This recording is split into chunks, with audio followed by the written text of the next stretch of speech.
Our second speaker is Leigh Raiford, who is an assistant professor of African American Studies at UC Berkeley. Her teaching and research interests include race and racial formations of the United States, the interplay of race, gender, and visual culture, Black feminism, the study of memory, and Black popular culture. She is co-editor with Renee Romano of the Civil Rights Movement in American Memory.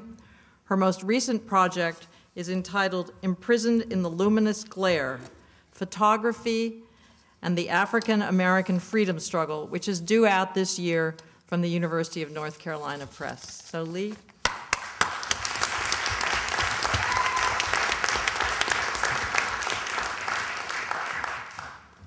Good evening. Hello. Hi. Hi. Hi. There. Okay. So like many of you, sorry, I guess I need to, I'm so short that I don't like to stand behind these because you can't see me, I get lost. Okay. Like many of you who work and go to school here, I am a parent. I have children, 2 children who attend public schools. I live in South Berkeley with my husband, our 10-year-old daughter, and our 7-year-old son. On clear days, thank you. On clear days, we can hear the campanile. And on those mornings when we hear it chime 8 times, and we're still packing bags and brushing teeth, we know we need to hustle. And when we hear the school bell around the corner at 8:08, we know we're late. So in our house, life revolves around 2 public schools. Berkeley Public Schools and the big public school on the hill, Cal. And it's these 2 bells, I think, that link the broadest possible coalition to defend public schools in California. And I'm proud to send my children to Berkeley Public Schools, and I'm proud to teach at the big public school on the hill. Now, part of the reason for my pride is that Berkeley Unified School District was the first public school system in the nation to voluntarily desegregate in 1967. And it devised a system that, in which the assignments were divided not by neighborhood, but by zone, which cut swaths across Berkeley from the affluent hills to the working class and impoverished flats. And what that's produced is our schools that are richly integrated, that we find more than 50% of students who qualify for free or reduced lunch, school lunch. And we find schools full of committed parents and guardians who volunteer in and out of classrooms, who raise money to supplement state and local budgets. And we know that integration doesn't guarantee equity. And so the Berkeley School Board and the Berkeley City Council and the Berkeley community recently ratified what they call the 2020 vision.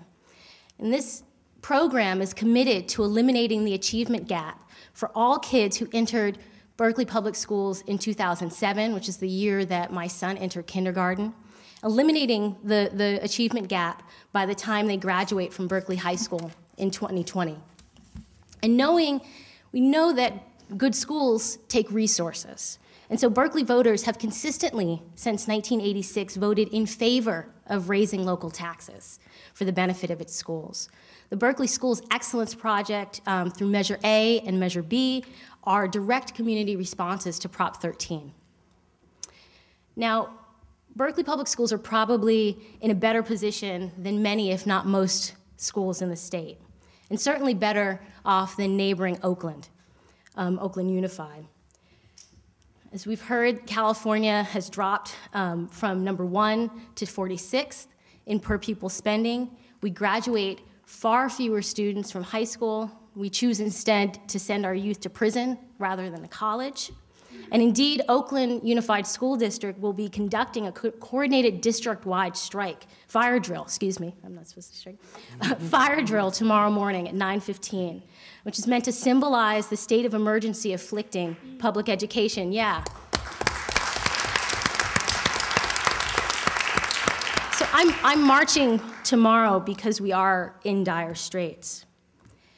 Tomorrow will be the second time since I've arrived here in 2004, that I've gone to Sacramento to protest the gutting of public education in California. In 2008, some 15,000 teachers across California were pink-slipped. They were fired. At Malcolm X Elementary, where my children attend, both of my kids' teachers were pink-slipped, and along with about a dozen other staff and faculty. So 100 of us boarded buses and chanted outside the Capitol and pressed our concerns to our legislators. We were able to get most of those teachers reinstated. They heard us. That's also why I'm going. Now, teaching jobs are good jobs. They provide stability to communities and the state at large. They prepare our kids to be citizens. And the teachers at Malcolm X volunteer their time over and above the school day to tutor kids who need extra help. And in the immortal words of George Clinton, teachers work harder than you do, no matter what you do. So I march tomorrow to protect and preserve the jobs of my fellow teachers. So we drop our children off, and, well, we get a cup of coffee, because coffee's the lifeblood of academic labor. And we walk 1.5 miles up the hill to work, here at the #1 public university in the world. And what do we find? We find students who, rather than being able to devote their full time to study, have taken on 2 and 3 jobs to pay rent and buy books. We find students who find themselves making a choice between staying in school or going to work to help financially burdened families. We find 225 Black students standing powerfully in silence because they have been silenced. We find students of color who have taken on the diversity work that the university has abandoned, giving their time and resources to recruit and retain students of color, and those organizations that are doing that work are seeing their resources slashed, their budget slashed, while their images are co-opted for elaborate public relations and development campaigns. Yes, I'm talking about the Thanks to Berkeley. You didn't know. Students who do stay late at night to work, to do activist work, who feel unsafe because security budgets, the security shuttles have been cut. We find an increasingly hostile, racist, and homophobic climate. We find adjuncts and lecturers and graduate students who are increasingly taking on the bulk of teaching at lower pay and for little job security.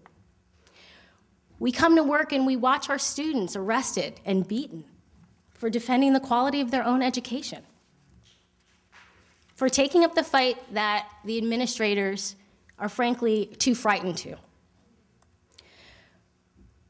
We come to work where I and my colleagues have taken an 8% pay cut, and where my junior colleagues and I wonder how we will send our own children to college. Why is it that we can't afford to send our own children to the place we work? I come to a place where I am one of 17 ladder-ranked Black women faculty out of 1,500.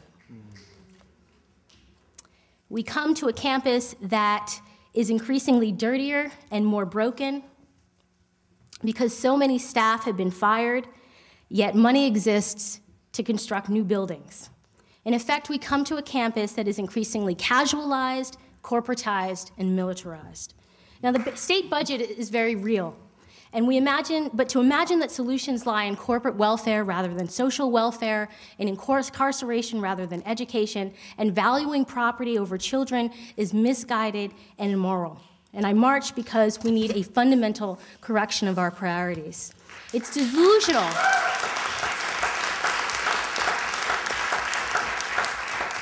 It's delusional to see the gutting of public education and the ongoing acts of racism, homophobia, and hate throughout the UC system as disconnected. The recession, these are faces of a broader crisis. Recession brings scapegoating. We see it in the all-white anti-government Tea Party movement. We see it in a student body who have only encountered Black and Latinos on television and YouTube. And what we're witnessing across the system is the bitter fruit of Prop 209, which ended affirmative action in California. Indeed, by the time students arrive here, the state has already failed them on so many levels. So though I'm marching to Sacramento tomorrow, I think it's so important that many of you will be marching to Oakland, because once we reinvest in Oakland and Los Angeles and Richmond, we'll have more students of color. And how else, in a post-Prop 209 California, are we able to diversify and strengthen the UC than by rebuilding from the bottom up? How else do we create citizens who will care for us than by investing in them from kindergarten and pre-K? So I'm marching for myself as junior faculty, for an institution that's worth fighting for and working at. It may sound cliche, but I'm marching for my children to demonstrate what critical thinking looks like, and so that they'll have a university worth attending in a few years. I march for my students, and I thank you because you helped me write this. So many of you who are fighting for this place every day, for all of you who will be my students. And I'm proud to march with all of you tomorrow. Thank you.